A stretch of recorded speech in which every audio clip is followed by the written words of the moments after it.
Still waiting for a big smile out of you. You're up 2-0. What's the story? Are you not happy, or you're only half happy, or? Still to be happy about. You're up 2-0. Job's not finished. Job finished? I don't think so.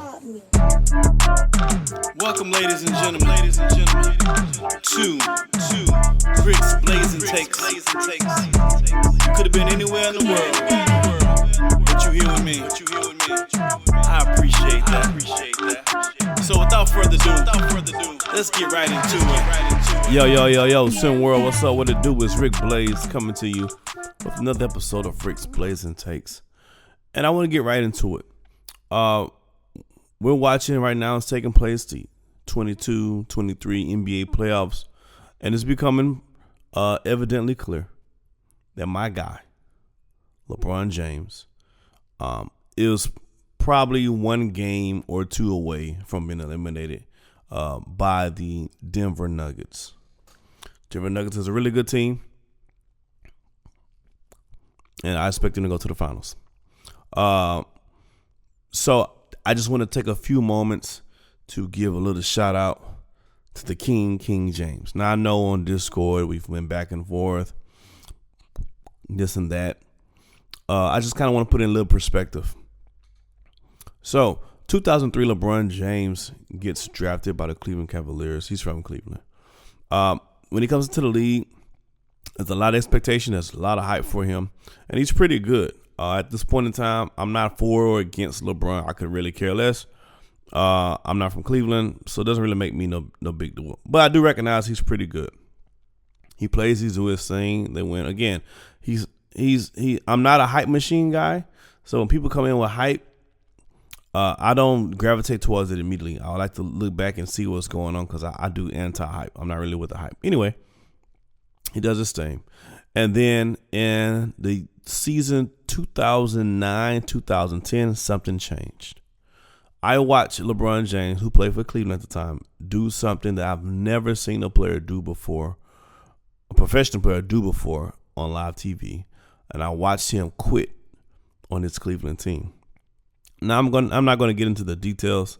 He was playing against the Boston Celtics, and I saw him stand in the corner and quit the fourth quarter of elimination game. Now, there was a situation with Delonte West. You guys can Google that yourself. But at that point in time, in 2009-2010 season, I, at that point, was like, you know what? I ain't rocking with this LeBron guy. I can't go with no one who quits on their team. So I went from not being whatever with LeBron, no bad, no good against him. Then I went from, I'm not feeling you in 2009, 2010. Then he goes to make the announcement and goes to Miami. I'm really not feeling you now. You that guy, you supposed to be that guy. Why you got to go to Miami? Why they can't come to Cleveland is what I thought, right? Fast forward, he goes to Miami, they do their thing. Now again, when this happens, this is like LeBron in Miami. If you wasn't alive during this run, this is like the Beatles coming to town. This is like, for you young kids, this is like Rihanna, Beyonce, and Megan Thee Stallion having a concert from city to city to city together. That's how big the Miami Heat was at the time. It was like the biggest artists in the world coming together and forming like Voltron. So from city to city, it was crazy. All right, he was successful, yada, yada, yada, yada. He wins, yada, yada, yada, yada. I'm still whatever about LeBron. Then he goes back to Cleveland.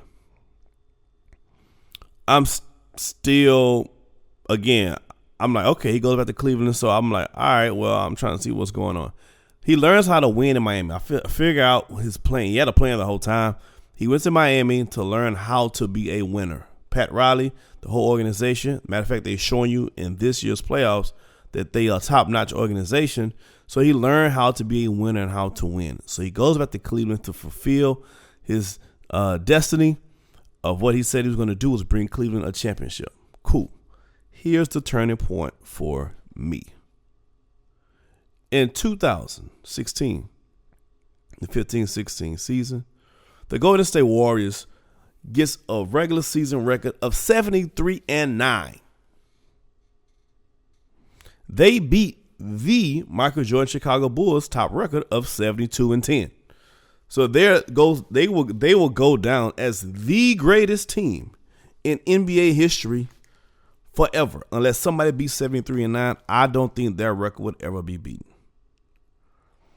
Cleveland plays against Golden State Warriors for the championship. Now, again, Golden State 73-9, the best team in NBA history. Going against Cleveland. Cleveland is down 3-1. This 73-9 team needs one win. They won 73 times already. They've ran through everybody in the playoffs. They need one more win to win their championship. This is where LeBron James becomes the greatest player of all time. At this very moment for me.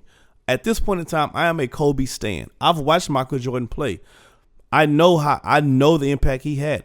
Phenomenal player. I've watched Kobe play. I'm a Kobe stan personally, right? So I am a Kobe stan. When I see LeBron James, first let's put it into context. The team is down 3-1. They don't have home field advantage. The Golden State does. So not only you got to win 3 games in a row, you got to win 2 of those 3 games in motherfreaking Golden State. The team I don't think they lost at that season at all at Golden State. Maybe one loss. Like, this is not this is a Thanos. This is a Thanos type task that you're asking them to do. And what LeBron James turned into. So here's my argument. The 3 best players in my mind, LeBron, Kobe, Jordan. So I ask myself, if I take LeBron off that team in that situation, a 3-1 situation, and I put Kobe on that, does Kobe come back and win 3 straight games with that team? Honest question. Super honest question. Forget the stats. Forget the moment mentality. Does Kobe win 3 straight games with that team? And if I'm being honest with myself, I say no. All right, take LeBron off. Put Jordan in that situation. Does Jordan win 3 straight games in that situation? And I say no. So, Ricky, how is you going to say that Jordan not going to win 3 straight and Kobe not going to win 3 straight, but LeBron win 3 straight? I'm glad you asked. Here's what I say. In order for a player to elevate his team that much to win 3 straight games against a powerhouse like Golden State at that time, you have to be more than just a scorer. Kobe and Jordan are dogs at scoring. And they're pretty good on defensive end, but they're dogs at scoring. But to uplift your team in that capacity, if you look at the game, of those who haven't seen the game, he was more than a scorer. He would give you 27, 28 points. He would give you, and he's giving you 12 rebounds. He's giving you 10 assists. He's giving you 3 blocks. That's per game. That's what was needed for you to come back and beat the greatest team, the greatest NBA teams record-wise of all time. You didn't need just a scorer. You need a Thanos-type performance, someone who is going to do everything. Score the basket, get the rebound, take the rebound, go coast to coast, make the assist or make the play or make the score. Like, you needed someone else who's going to do every single thing for 3 games straight. And I'm sorry, as great as Jordan is, as great as Kobe is, in that particular situation, they would not be able to bring that team back to win 3 straight games. And at that moment, ladies and gentlemen, in 2016, I became a LeBron James fan. He won me fair and square. He showed me he can do fair and square what no one else that I know of that I thought was the best could do. If I'm being honest with myself, no one else can do what he did. That's why I got LeBron James as my fave all time. Last stat. You know how many, and so that and the fact of his longevity of being so great for so long. People say LeBron is washed. Well, who are you comparing that to? When you say LeBron is washed, you comparing him to LeBron James. LeBron James is washed compared to LeBron James. Because you're watching him and you're not seeing him dominate an entire game for 48 minutes, which is what you're used to seeing. So you're like, oh, snap, he's washed. Yeah, because you can't be washed comparing yourself to yourself, but you're still better than 95% of the players in the league. That is wild to me. Last stat, and I'm gone. LeBron James' double-digit scoring streak. He has a scoring streak of double digits of how many, at least 10 or more points, a game, consecutively in a row. His scoring streak of games in a row of double digits, 1,151 games. He has a scoring streak of double-digit scoring streak of 1,151 games in a row. Let me give you some context. Do you know how many total games Michael Jordan played in his entire NBA career? 1,072.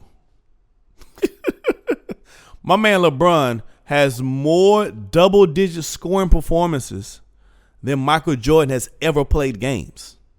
I'm going to say it again. LeBron James has more double-digit scoring performances, 1,151, than Michael Jordan has played in his total career of 1,072 games. Come on, guys. So when you think about it, when you talk about it, when you analyze it from my perspective, which is what I do, I keep it a buck, 100%. I just got to say, on his way out the door in this playoff series, long live the king.